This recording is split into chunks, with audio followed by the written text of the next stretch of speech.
Hi, here's Liz refilling our infusion ball.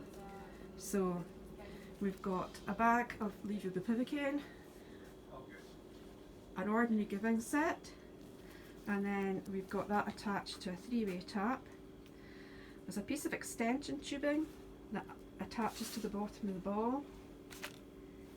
We find this easier to use. You don't have to use it, but it's easier to draw back.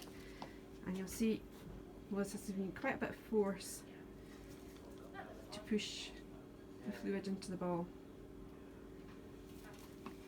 And you might find it easier to put it down on a flat surface, which Liz will do this next time to show you the two different ways.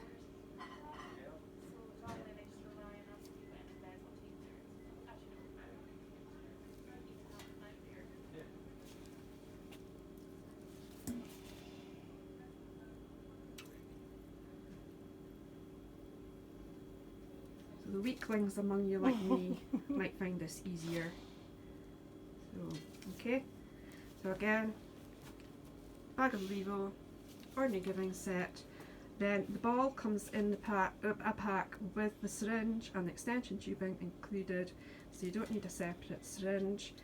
The balls are filled to a minimum of 400 mils. You can fill them to 550 mils, and that gives you 55 hours in a 10 ml an hour ball. And just remember to put your yellow medicine added label on when you're finished. And then once the ball's filled, you take the extension tubing off the bottom before you attach it to the patient. Just remember, when you do attach it to the patient, and I'll just get Liz to show you this, is the valve just here, and that has to be in contact with the skin, usually with a tegaderm, and it's the heat of the skin that makes it work. Thank you, Liz. Welcome.